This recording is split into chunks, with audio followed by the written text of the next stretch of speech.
Good evening, everyone. Welcome back to Chamomile ASMR. Tonight I'm bringing you a bedtime story to help you sleep. This is one of my favorite books from childhood. My grandma recently gifted it to me. It's called The Mud Pony.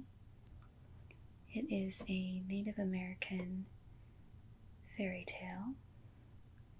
It's retold by Karen Lee Cohen, illustrated by Chamomile, who is a Native American artist. And that's one of the reasons I love this book so much, is the illustrations. I love this watercolor style. It's so beautiful. Alright, so let's begin. The Mud Pony.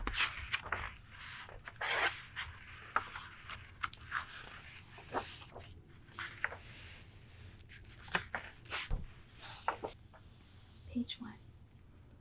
There once was a poor boy in an Indian camp who would watch by the creek as other boys watered their ponies. More than anything, he longed for a pony of his own. You see, he's watching the other Indians here with their ponies.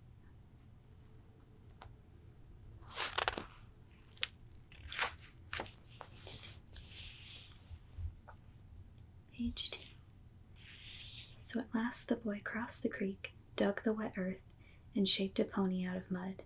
He gave it a white clay face. He loved his mud pony. Every day he went to it and took care of it as if it were real. One day while the boy was with his mud pony, scouts rode into the camp. "We've sighted buffalo several days' journey west," they said. The people broke camp, for they would starve in the months ahead if they didn't hunt the buffalo. The boy's parents looked everywhere, but they couldn't find him. Finally, they had to leave without him.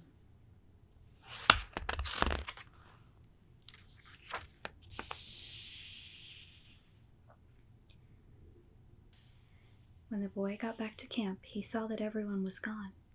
"My people," he cried out, "I will never find you. I am all alone."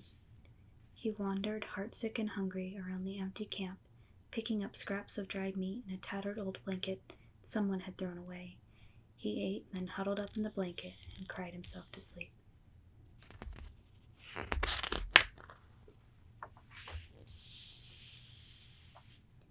As he slept, he dreamt his mud pony was alive and spoke to him. "My son, you are not alone. Mother Earth has given me to you. I am a part of her."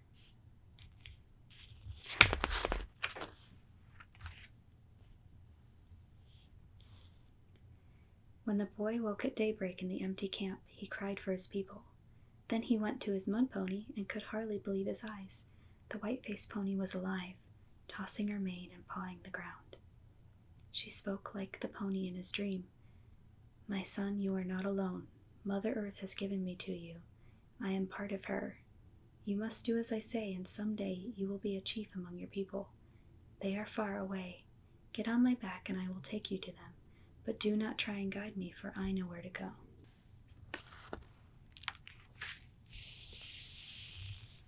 For 3 days they journeyed over the plains. The boy was worn and hungry, but he would not give up. He let the pony guide him. Then, at the third nightfall, the boy saw smoke curling up from teepees in a camp. They had reached his people. "Go and find your parents," said the pony, "but leave them before dawn. It is not time yet for the others to see you. I will be waiting in the hills. Now cover me with the blanket to protect me from the rain, for I am part of Mother Earth."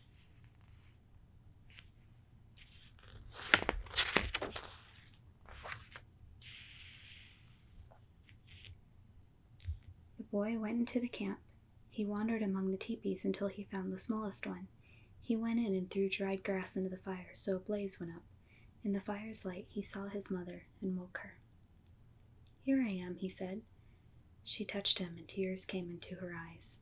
Then his father woke, and marveled at how the boy had found them when they had gone so far away.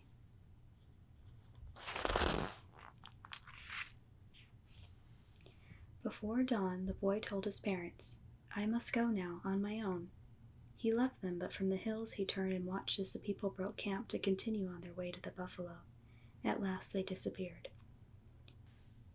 For 3 more days the boy and the pony journeyed over the plains. The boy was weary, and he had no food at all, but he kept on going. Finally, at the third nightfall, he saw a camp in the distance. "There are your people," the pony said. "It is time that you join them. Ride me into the camp."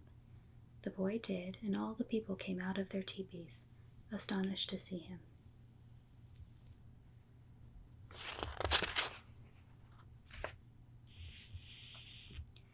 A war chief invited him into a big teepee. There was soup and dried meat and 2 buffalo horn spoons in a wooden bowl. They ate together. "Nawa Tiki," the chief saluted him. "You journeyed over strange lands, starving and alone, and yet you found us. You have a gift, a great power, and now you must help our people. An enemy has attacked us on our way west, killing men, keeping us from reaching the buffalo. At daybreak you must join us in battle."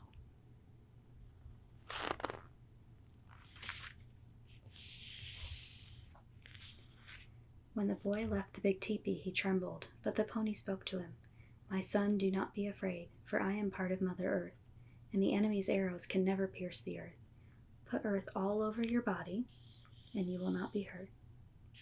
At daybreak, he covered his body with earth and rode the pony straight into the fight. There was a fierce battle, but he led his people to victory. At last, the people were free for the hunt, and the boy on the white-faced pony showed the way, capturing more buffalo than any of the grown men.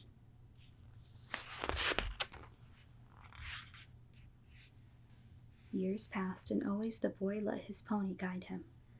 Always he was a powerful leader. Finally, he was made a chief. As chief, he had a corral full of fine horses. But the white-faced pony was his great gift. He tied many eagle feathers into her mane and tail. And every nightfall he carefully covered her with a blanket to protect her from rain. Then one night while he slept, the pony came to him in a dream. "My son, now you are chief among your people, a chief with the power of Mother Earth. It is Mother Earth who gives you the power, and not I. I am a part of her, and it is time that I go back to her. You must let me go."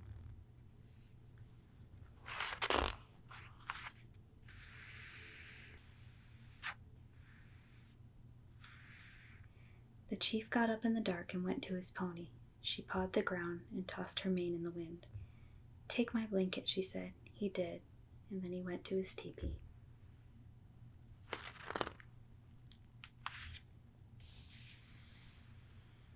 Just before daybreak, he woke to shrill winds and rushing rain.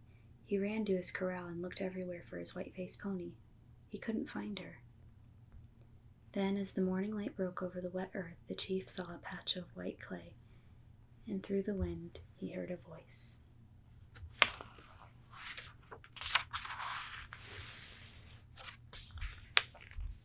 "I am here, your Mother Earth. You are not alone." And there's his pony, back with Mother Earth. Thank you for joining me here this evening. I hope you liked this story as much as I've always enjoyed it. I hope this helps you relax and helps you sleep tonight. Thank you. See you next time.